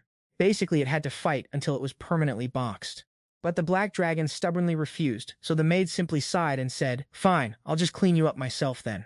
As soon as she finished speaking, a giant robotic hand materialized behind her, and with just a few swift slashes, it casually sent the little dragon straight back to the great beyond. After that, the maid turned and approached Diablo. Our MC remembered her. He'd liked her cute appearance, so he'd permitted this maid, named Rose, to stay on the 13th floor to, clean things up. The moment he uttered the nickname he used to log in, Rose immediately recognized him, dropping to her knees and reverently calling him master. And just like that, the whole gang made it to the 13th floor, home to Diablo's countless treasures. Seriously, there were so many treasures they were piled up like literal mountains. Rose then led them towards a massive bronze bull statue. Lumchina immediately sensed an immense amount of pure power emanating from it. The moment she tentatively touched it, both she and the bull statue began to glow with an intense, blinding light. The light surged through Lumchina, leaving her still glowing, but her body grew unbearably hot. The lingering traces of her deadly illness were rapidly disappearing, and the moment it vanished completely, she promptly fainted. Before heading out, Diablo casually re-equipped himself with a different set of combat armor. Ren also got changed, though who knows what kind of ridiculously revealing outfit she ended up with. Sarah felt a little left out since everyone else got cool gear and she didn't, so Diablo told her to pick whatever she wanted, and she ended up choosing an incredibly cute ring. Seeing this, Rose suddenly felt a pang of jealousy, because it was pretty clear that before, Diablo only had eyes for her. To appease her, Diablo then gifted Rose a delicate hair clip he'd kept ever since his reincarnation into this world. Before they left the 13th floor, Rose gave them a quick briefing on the situation outside. The Demon King Vax's army, boasting over 300 massive magic beasts, had already advanced perilously close to the city. Even with Luminitas deploying every last one of her forces, the sheer power gap was still devastatingly large. Diablo and his crew had to rush back immediately, or the innocent citizens within the city would be in grave danger. The demon race's offensive power was absolutely terrifying. Luminitas' forces were completely overwhelmed, facing the very real possibility of total annihilation. To make matters worse, Demon King Vac was strutting around like a peacock, making Luminitas absolutely furious. Right beside him were three stunningly beautiful women, each from a different powerful race. All three clung to him like superglue, completely inseparable. They weren't just eye candy either, they were his formidable right-hand assistants. While Luminitas was seething and utterly helpless, this absolute clown pushed even further, audaciously demanding she become his wife. He wanted her to join his illustrious harem. He already had a mermaid, a bird person, and a lizard person, and apparently just needed one normal wife to complete his big busted F4 squad. Growing more irritated by the second, Luminitas finally snapped and decided to gift him a shot straight to the heart. Vac immediately dropped to the ground with a thump. His soldiers, seeing this, believed they'd finally eliminated the enemy leader, but Luminitas, sensing something was off, couldn't quite bring herself to believe it. And sure enough, his mermaid waifu slowly bent down and gave him a kiss. Then Demon King Vac suddenly sprang back to life, with his wound instantly healing itself.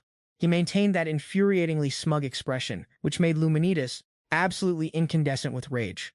But wait, there's more! His lizard person waifu then unleashed a single scream that instantly shattered Luminitas' army, ripped the very earth in two, and sent countless warships plunging into the newly formed chasms. The very moment Luminitas was about to order a full retreat, Vac's remaining winged waifu had somehow snuck up behind her, plunging razor-sharp talons straight into her side and then yanking them out with a sickening thump. Blood immediately poured out like rain. The bird-person waifu had been explicitly ordered to capture Luminitas alive. However, she was secretly jealous because Luminitas had bigger assets, so she decided to disobey orders and eliminate her on the spot. Any soldier attempting to rush forward and protect their general was instantly met with a single, fatal slash to the neck, dying on the spot. She could only watch in horror as her own soldiers were mercilessly slaughtered by the encroaching demon forces. Luminitas helplessly realized this wasn't just a battle against the demon race, it was a full-blown savage massacre of his people. The moment that demon chick choked him and lifted him into the air. Luminitas still begged for someone to come save his people and soldiers, hoping not to betray the beautiful lady's expectations. Good thing the author decided to teleport our protagonist right into the thick of it. A powerful lightning bolt from above struck right into the demon forces, startling the birdwoman demon who instantly dropped Luminitas and flew back to her husband's side. Even Vajak had no clue what just happened. Diablo's sinister laugh echoed, making everyone turn their attention towards him. Turns out those lightning strikes were all his doing. Witnessing this, you gotta wonder who the real villain is anymore. His sudden appearance here had to be for a reason. Partly because, as the Demon Lord Diablo ruling this territory, anyone arrogant enough to cause trouble on his turf was unforgivable. So Diablo decided to annihilate this invading Demon Lord's army. Everyone else was ready to go, but Rose asked to stay behind to continue protecting the area and wait for Diablo's return. But seeing her sad expression when she said that, Diablo ordered her to come with him and become his personal combat tool instead. He was a little worried he'd misspoke by calling a girl a tool, but Rose wasn't offended at all. In fact, her eyes lit up, thrilled to feel useful. Walking to the city would take 3 days, but with their teleportation magic, they arrived in mere seconds. Our protagonist has arrived. Clear the way for the ultimate flex. With just a single spell, he annihilated countless demon beasts in an instant. Seeing him in action, Luminitas became even more excited and rallied the spirits of everyone else. Whoever has a pickaxe, use a pickaxe. Whoever has a shovel, use a shovel. Stand up and fight. Rem also charged like an arrow, summoning her own demon beasts. With their newfound buffs, they became incredibly bloodthirsty. The moment they saw demons, they'd charge in to tear them apart. It was the first time she'd seen her demon beast this strong, and Sarah wasn't about to be outdone. She switched from shooting 1 arrow to rapidly firing 3 at a time, never missing a single shot. Rose was even more overpowered, bringing out her 2 cybernetic arms to the battlefield and fan-dancing like a total badass, looking both beautiful and incredibly cool. The demon forces dropped like flies, while Lumina stayed in the rear, healing the soldiers. When Vajak saw Diablo, his eyes lit up as if he'd found something truly interesting. Diablo arrived to help Luminitas, but while she was busy fighting, she almost took a hit to the face. She enthusiastically thanked him for protecting the people in the city. But Diablo, ever so arrogant, wouldn't accept her thanks, saying he simply didn't like anyone attacking a city he was protecting without the permission of a demon lord like himself. Luminitas didn't even bother arguing with him, straightforwardly stating that to win this battle, they needed to defeat the leader, Demon Lord Vajak. That dude casually hugging girls right in the middle of the battlefield. He wasn't just strong, he also had a healing mage with seemingly infinite power. Diablo was still assessing the enemy's strength, but Vajak committed the ultimate taboo in front of our ultimate harem magnet, flaunting his PDA right in Diablo's face. Does this clown even know who the real main character is here? For a guy with a harem as massive as Diablo's, this was a direct and intentional provocation. He immediately chugged a bunch of his special power-up pills and rushed in to solo the entire four-person family. The lizardman, seeing him approach, tried to use his sound powers to throw rocks at him, but it backfired, sending himself straight to the afterlife. Vajak angrily shot to his feet. The winged demon also appeared behind Diablo, trying to ambush him, but he grabbed her hand tightly and froze her solid into a statue in just 90 seconds. Seeing both of his wives instantly disappear, Vajak completely panicked. He quickly warned his third wife not to attack, or her fate would be the same as the previous two. Witnessing this, Diablo just calmly smiled and reminded him to protect his last companion carefully before unleashing a torrent of fire toward him. But Vajak only protected himself, failing to notice that his last wife was the actual target. After all, the first rule of combat is always protect the healer, right? Vajak was hit and reverted to his true form. Having lost a wife, he was absolutely furious and charged at Diablo, attacking him relentlessly but couldn't land a single hit. Diablo dodged every single blow, leaving Vajak utterly bewildered. How can this be human strength? Diablo chuckled and said, I am a demon lord from another world. How could I possibly lose to mere mortals like you? Then casually dropped a star-like attack, making Vajak wail in agony. Vajak lay flattened on the ground, but in a desperate frenzy, he stretched out his hand to grab Diablo's neck, only for Diablo to casually sever it with a single slice. Humanity somehow scraped a win in this battle. During the victory feast, our unbothered OP lead, Diablo, still swore he wasn't there to help the city but just to flex on that bargain bin demon lord. But Luminitas, ever the queen of chill, just chuckled, completely unbothered by his tsundere antics. While casually munching, Diablo noticed An had vanished, so he went looking for his lost waifu. Turns out she was being cornered by her scumbag former teammates, trying to renegotiate her contract. They saw her hard-earned reward and thought, free money! Talk about being absolute bottom feeders. And if that wasn't enough, they started slandering An's friends, which is a big no-no. She was ready to throw hands, win or lose. Oh, and guess who just happened to be watching this whole clown show unfold? Our boy Diablo. Right as they were about to jump her, Diablo casually stepped in, delivered a swift, brutal beatdown, and then scooped An up to carry her home like a princess. And just like that, the party gained another member, further expanding Diablo's accidental harem. The OG waifus probably thought they'd finally get a break. But for some reason, Luminitas was just chilling in a very suggestive outfit, practically asking for trouble, waiting for him in a room so scandalous he couldn't even lie his way out of it. Luminitas tried to convince Diablo to stick around in her city for a bit, but he, ever the man of his word, gently refused. He'd already promised Lumchina he'd escort her to the imperial capital and protect her on her grand quest. He was being completely serious, but Luminitas wasn't listening. She just pushed him onto the bed and got very cozy with him. Diablo put up a token resistance, but it was basically useless. Luminitas just kept pressing in, getting so close our boy almost passed out from the sheer proximity. As if that wasn't enough, Luminitas then climbed right on top of him, hinting at wanting to get more comfortable. Our genius MC had to dramatically point out the window, yelling, demons, just to create a distraction and make his great escape from the tenacious Luminitas. An easy snack right there, you absolute idiot. Luminitas fumed, vowing that next time, our poor MC wouldn't escape her clutches so easily. Diablo's crew headed back to their home base city. They planned to stock up and prepare there before setting off for the imperial capital. While everyone prepped, Lumchina wanted to visit the local cathedral. The problem? The Cardinal's Inquisition was dead set on ending Lumchina's existence. Heading to the church now would be like walking straight into a trap, offering herself on a silver platter. But our earnest Lumchina just wanted to pray for those who sacrificed themselves fighting the Demonkin back in the Khan Tower city. Still, for safety's sake, Sarah insisted on personally escorting Lumchina. But even with Sarah, everyone was still on edge. Suddenly, a dude in some ridiculously gaudy gold armor dropped from the sky like a bad plot device. And who else could it be but Wai Mai, the walking golden statue? Everyone else immediately pegged him as suspicious. But Lena, bless her innocent heart, was super enthusiastic, thanking him for helping her out. Then a different voice, belonging to a sassy pink-haired girl, cut in to remind Mai that they were in fact on an actual mission. And stop picking up every random pointless side quest you see, she scolded. That sassy pink-haired waifu was Chia. Spotting Chia and Jem, Sarah immediately dashed over to greet them. Chia then casually dropped the bombshell that Clem's crew was hanging out at a nearby bakery. Diablo, ever the naive one, figured they were just on a simple cookie run, but oh, how wrong he was. The truth was, Adelga had somehow started working there. A literal Demonkin working in a human-run bakery. This was a first. Diablo's eyes practically popped out of his head when he heard this, so of course, he had to go check it out. The moment he stepped inside, a strangely gloomy and awkward vibe hit him. Adelga was, understandably, utterly flabbergasted to see Diablo there.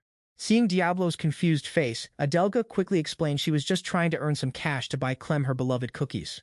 And it wasn't just Adelga, the innkeeper was also working there. Turns out the inn had been dead slow ever since the Demon King has revived. News dropped, scaring everyone away from the west, hence her new gig. Despite the sudden influx of legendary creatures, this was still just a normal, run-of-the-mill bakery. Well, everything was normal, until they hired Adelga. Suddenly a familiar voice rang out. It was Clem. Turns out she'd been there the whole time, completely unnoticed. Clem had been methodically devouring cookies since sunrise. The exasperated bakery owner suggested she try some actual bread since she'd wiped out their entire cookie supply. But Adelga, fiercely loyal, would never allow anyone to go against Clem's cookie-fueled desires. So, the poor bakery owner resignedly shuffled back to the kitchen to bake more cookies. Clem was ecstatic to see Diablo, but he quickly explained he was just passing through and was about to head to the imperial capital. All these heroic antics Diablo was pulling made Clem wonder if he was actually a valiant hero, and not, a literal demon king. Diablo might refuse to acknowledge it, but Clem couldn't care less about his opinion. Clem simply alerted him to an unusually powerful aura emerging from the east, not quite Demon Lord level, but still packing a significant punch. Seriously, how many new characters are going to pop up? Kun, who just casually strolled in, was also intrigued by Clem's words. Diablo was pretty surprised to see Kun just pop up like that. The literal master of the demon-warding barrier protecting the city was now munching cookies with the Demon Lord himself. Talk about a scene you don't see every day. Suddenly, some local bullies showed up, harassing the bakery owner and trying to force her to buy some overpriced garbage. Even though the poor lady pleaded sincerely, these guys weren't having it and even threatened to get physical. Turns out, the item was a total fake, falsely claiming to be from the Mage Association. Our crew wasn't about to let that slide. But before Diablo could even lift a finger, that scam item slipped from their hands, flew straight, and ruined Clem's last cookie. You already know how this ends for these chumps. Clem, showing incredible restraint, didn't obliterate them, but merely bonked them out of the shop as Diablo had instructed. From the bakery owner, they learned that these goons belonged to the Miss M gang, notorious for running a protection racket on small businesses like her bakery. But you don't mess with the cookie shop. You mess with the cookie shop, you're toast. Clem was absolutely fuming and vowed to dismantle the Miss M gang. Meanwhile, the goons had scurried back to their base to report to their boss. Diablo and the others wasted no time and quickly arrived at the M gang's hideout. Since no one bothered to open the gate, they just conveniently smashed through it to enter. Immediately, a horde of guards brandished their weapons and charged, but were all effortlessly thwarted. Rose, in her bloodthirsty glory, volunteered to chop off their limbs, making Diablo fear a murder charge, so he stepped in to simply knock them out. No time for murder charges, they had to keep it cozy, so they proceeded straight inside with Diablo paving the way. He's got a better handle on his power than these brain-dead chumps. Along the way, a massive brawler tried to block them, but Clem gave him a casual kick to the groin. The guy shot off like a rocket, clutching his dignity. Finally, they reached the leader's room. Turns out he was just a foolish money-grubbing con artist. He offered a ridiculous sum for them to retreat, but Clem was having none of it, demanding he get a clean shave immediately, then forcing him to apologize and forbidding him from collecting protection money from small eateries. Only then was she satisfied and ready to leave. But that evening, as the group was enjoying dinner, the city's head official arrived to arrest Clem, someone having accused her of being the Demon Lord. Just as things got awkward, the bakery owner showed up to thank Clem for protecting her. She also explained to the city head that Demon Lord was merely Clem's charming little nickname. Immediately after, a whole queue of grateful citizens lined up to thank her. Seeing this display, the official decided against arresting Clem, reasoning that no true Demon Lord would be so widely thanked and loved. The next day, en route to the imperial capital, Jem and Sarah got terribly motion sick, making Loom China quite worried. But the others were practically veterans of this struggle, so they barely batted an eye. As their carriage arrived at the imperial capital's gate, a group of soldiers with spears aggressively surrounded them, suspecting Diablo was a demon. Loom China was heavily cloaked and couldn't show herself, so Diablo resorted to his usual flex. "Do you know who my father is?" But seeing that these guys clearly didn't know his pops, Diablo figured the only option was to just charge straight in. Yet before our OP lead could even lift a finger, someone arrived to casually save the day. Alicia had received Jem's letter and quickly rushed to the gate to welcome them. And just like that, Diablo and his crew made it safely inside. Alicia arranged for the entire group to stay in an incredibly luxurious hotel right in the heart of the capital. Clem profusely thanked Alicia for her kindness, but feared she'd become Alicia's personal cash cow. But Alicia told her not to worry. What's a 5,000 square meter estate if you can't share? She even mentioned that Diablo could probably just buy the hotel if he wanted, let alone stay for a few days. Every single time, Diablo was perpetually flabbergasted by Alicia's insane wealth. Alicia, completely unfazed, simply. While the two were exchanging pleasantries, Rose cut them off to directly ask about Alicia's relationship with Diablo. Our poor protagonist Diablo started panicking a little as two high-tier waifs began an intense staring contest over him. Pure murderous intent practically radiated from their eyes. Diablo wanted to step in and mediate, but these two were just having a civilized chat because, let's be real, who actually fights physical battles in 2026? Our guy Diablo just sighed in pure relief. Alicia quickly got acquainted with everyone in the party. By evening, the whole team had eaten so much they were practically rolling on the floor. Sarah couldn't even budge anymore. As for An, she ate a ton because she wanted a strong body to get even stronger and help everyone. Rose suddenly presented An with a solution, pulling out a strange necklace. Its purpose was simple: wear it, form a master-servant contract, and the servant's abilities would skyrocket. An found it super interesting, until she learned that if the master bites the dust, the servant goes with them. That was a hard nope from her. Plus, wearing the necklace meant An could never marry or start a family. Seeing An's predicament, Rose just took the necklace back, not even bothering to offer it again. Alicia thoughtfully prepared rooms for everyone, then reported back to Diablo, conveniently getting a little handsy with him in the process. Alicia knew exactly why they had come to the imperial capital. Although no one knew about her desire to revive the Demon King, her absence during critical events meant she was still being held responsible. Even so, she wanted to help Diablo, so she asked him to tell her everything. In another room, because it was so spacious, Sarah and An decided to crash in Zem's room together. After Diablo briefed Alicia on everything, she offered to help him prepare and find evidence of the Cardinal Vicio's and the Cardinal Order's crimes. But even with evidence, they couldn't prosecute them because the state had no authority to intervene in the church's internal affairs, let alone punish the Cardinal Order. So, she begged Diablo to use his overwhelming power to ensure their blood debt would be repaid with blood. After a series of deranged, almost demonic expressions, Alicia swiftly took her leave. Otherwise, Diablo was pretty sure he'd wet himself. In the middle of the night, as he slept, our unbothered MC felt an intense stare on him. He opened his eyes to find Rose right beside him. He immediately shot upright. She explained that Rose's magic could only be restored when she was either next to him or at an altar. Since she hadn't been near him much, her magic had dropped to 30%, which is why she reluctantly came to him while he was sleeping. But apparently, she couldn't replenish her magic when he was asleep. So Rose needed a quick recharge, and the only way was close physical contact. Diablo, being the accommodating protagonist he is, told her to do whatever she needed.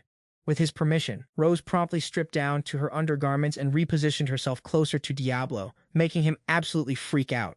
But Rose assured him that any physical contact would do, so Diablo, ever the gentleman, decided to discreetly explore a certain crevice by hand. That alone was enough to make Rose let out a moan of pure bliss. And just like that, her battery instantly recharged. The next morning, the group held a meeting, and Alicia had already found documents detailing the church's illicit financial dealings over the past few years. She had bribed dozens of sheep who had access to the church to obtain these documents. The documents revealed that Vizio and most of his subordinates had been pocketing donations from the faithful. Anyone who stood in his way was eliminated, just as he had ordered the destruction of El Machina. This revelation left her absolutely furious and unwilling to let it go. If these guys were truly that rotten, then our protagonist would have no choice but to use some heavy-handed measures. But Lumchina wanted to try one last time. She would take this evidence to the church and expose Vizio publicly first. So, Alicia prepared the typical attire of the sheep for Diablo's group, allowing them to easily enter the church's inner sanctum without obstruction. The church's inner sanctum actually floated in the sky. Outside the church, numerous devotees were cleaning the graves to accumulate more divine merit. Seeing Diablo and his group arrive, they immediately offered to bless him. Diablo was in a hurry, but Lumchina told him to let them be, as praying was like breathing for devout believers. As the sheep were praying, Cardinal Vizio stepped out, instantly spotted Lumchina with a glance, and welcomed her back. Realizing the jig was up, Lumchina laid all her cards on the table. She accused Viso of his crimes and demanded he be expelled from the inner sanctum, but he immediately flipped the script, blaming her for abandoning her post and being an irresponsible high priest. And with that, he ordered his men to apprehend the entire group. Countless holy knights swarmed out, surrounding them. Terrified, An used her petite frame to discreetly slip away. Diablo was ready to throw down, but Lumchina didn't want any bloodshed outside the church, so she refused. She and her companions voluntarily allowed themselves to be taken to the inner sanctum. Lena wasn't allowed to be jailed with the others because apparently it would defile her, so she was thrown into a private room before her inevitable punishment. Even with all that going on, Lum China didn't waver one bit. On managed to escape back to the hotel and packed her bags, ready to bolt before things got even worse, trying to reassure herself that with Diablo there, everyone would be okay. But thinking about everything she'd been through with them, she just couldn't bring herself to leave. A tear fell onto a treasure she'd picked up from Diablo's pile of loot. Suddenly, a mini-sized maiden appeared. This was Babyon, the level-up goddess, casually living inside the Holy Grail. Babyon took one look and instantly knew On was only level 20, which was perfect because it meant she had tons of room to help On power level, making On super excited that she could finally help everyone. On bowed so hard, she slammed her head on the ground, making the goddess wince in sympathy and agree to help her. But there was a catch. She needed an offering, specifically the fresh, warm blood of a virgin maiden. On suddenly remembered she desperately needed to use the restroom earlier, but Rose said there weren't any around, so she just found the goblet and went in there. But when she was done, there was nothing left. Turns out the goddess had just chugged the whole thing. The more she thought about it, the more embarrassed On got, vowing to take this secret to her grave. After the level-up ritual, On felt absolutely nothing. Yeah. Because the ritual had utterly failed. But it was fine, because she sensed something in the next room that could raise her level. The necklace Jose had given her earlier. Just wearing it would make her level up incredibly fast. However, the conditions were pretty harsh, making her hesitate for a moment, but she put it on anyway. Meanwhile, Diablo's group in the dungeon was patiently waiting to see what Lumchina was planning. Next, On managed to reach the inner sanctum. The soldiers tried to attack her, but a mere touch was enough to trigger On's charm spell, making them fall head over heels in love with her. This skill was occasionally super useful, and despite her utter embarrassment, On still had to act cringy cute for the charm to take full effect. She quickly pinpointed Diablo's location, simultaneously flirting up a storm and feeling utterly disgusted with herself. What even is this bonkers skill? Going from level 20 straight to level 80 in one go, she wasn't used to it, and who could blame her? Hearing she was level 80, On was utterly shocked, considering the strongest warriors back in her village were also just level 80. While idly chatting with Babyon, On was spotted by two pale-faced guards, forcing her to once again deploy her cringy cute charm. In no time, On found the exact location where Diablo and the others were being held. On was so focused on unlocking the door and saving everyone that she didn't notice a young maiden approaching from behind. The maiden summoned a monster to attack On from behind. The beast's claws grazed her, leaving her bleeding profusely and falling into unconsciousness. The maiden just smirked, offering a mock apology with absolutely no sincerity before summoning another wolf with razor-sharp fangs.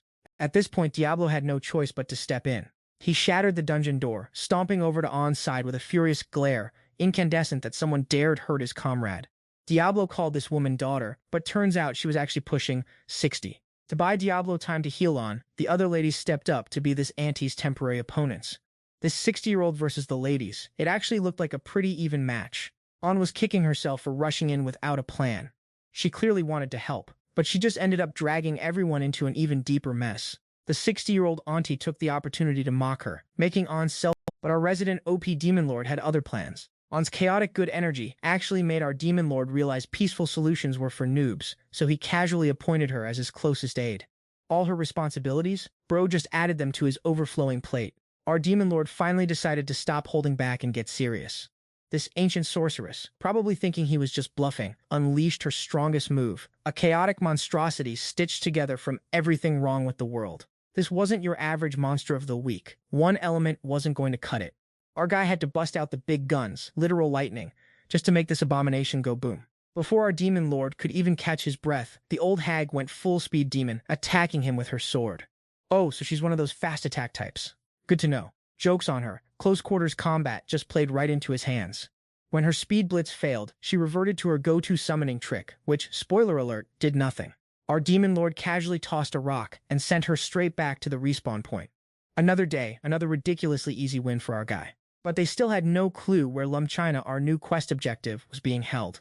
This was just an excuse for Diablo to flex his unique abilities. Our Demon Lord took the mic and calmly informed all the bewildered believers that he was, in fact, the real Demon King. He explained that their collective loss of faith in their old gods basically paved the way for his grand arrival. Yep, that announcement definitely sent the entire crowd into a panic. Chaos ensued as he blasted his way into the inner sanctum, telling Vo that only God One's chief of staff could even think about stopping him. Just hand over Lumchina already, I'm getting tired here, was the vibe he was putting out. Or else, don't blame him when this entire place becomes a casual crater. And there she was, Lena, making her grand appearance at the apex of the inner palace. Our new potential waifu, Lena, decided to play along, setting up an epic high priestess versus demon lord showdown. Diablo casually brought out his powers to prove China wasn't making stuff up. Unfortunately, this also meant he'd now be officially recognized as the legit Demon King, which was probably going to be a hassle. His plan? Casually pretend to lose to Lena, and boom, problem solved. But Lena, being Lena, completely ignored his pre-written scenario. She went off script and declared Diablo was both a god and a demon king, then told him to yeet all the believers straight to heaven. Vo, having had enough of this divine drama, decided to unleash his ultimate weapon, the god of destruction, Europa. Out of nowhere, a flaming silver tea-fish-looking thing popped up, and Diablo was like, bro, what even is that? Vo, now one with the god of destruction, flexed hard, proclaiming he'd send Diablo straight to the gods, no more fake deity shenanigans needed. Our demon lord immediately realized this gross-looking thing was the actual god of destruction, a powerful magical weapon summoned by some arcane ritual. Vo was surprised Diablo knew this deep lore, but that wasn't going to stop his villain monologue. His only mission, destroy our MC. True to his title, this god of destruction was no joke, temporarily forcing our OP demon lord into a tricky spot where all he could do was flee. China tried to talk him down, but her pleas only made him angrier, prompting him to target her first. Good thing Diablo pulled a clutch save and snatched her away, but he took a hit, got a bloody face, and Viso found them almost immediately. Diablo whispered that China needed to get rid of Viso's plot armor shield if they had any hope of winning. The stakes were sky high, but the crowd below still thought Vo was their savior, helping them beat the Demon King.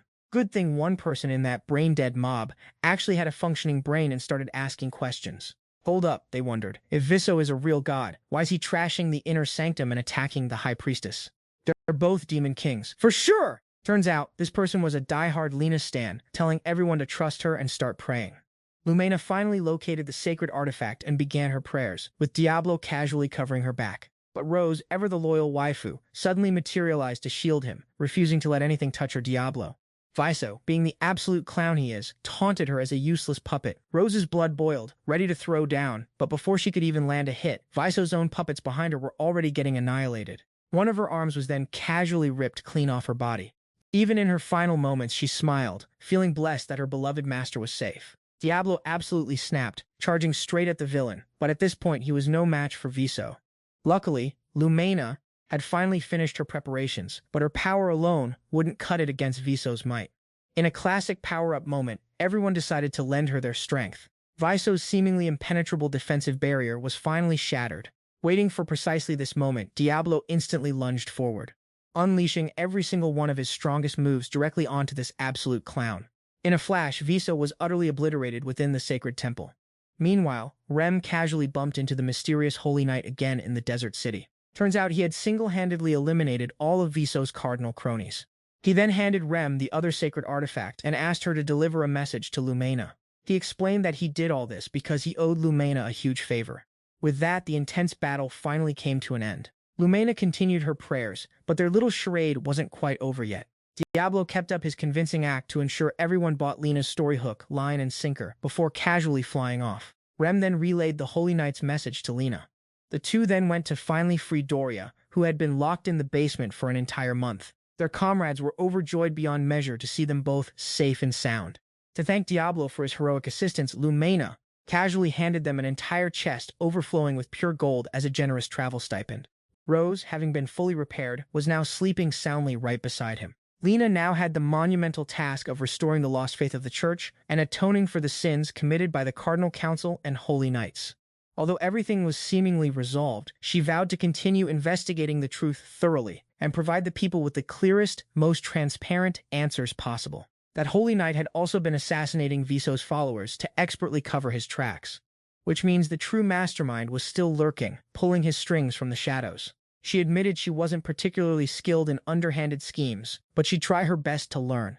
Finally, Lena offered Diablo the prestigious position of commander of the Knights, but he, of course, politely declined. Lumena instantly knelt as if enlightened, apologizing for even daring to offend his casual supremacy. At this point, he finally confessed that he was no god whatsoever, but Lumena still revered him just the same.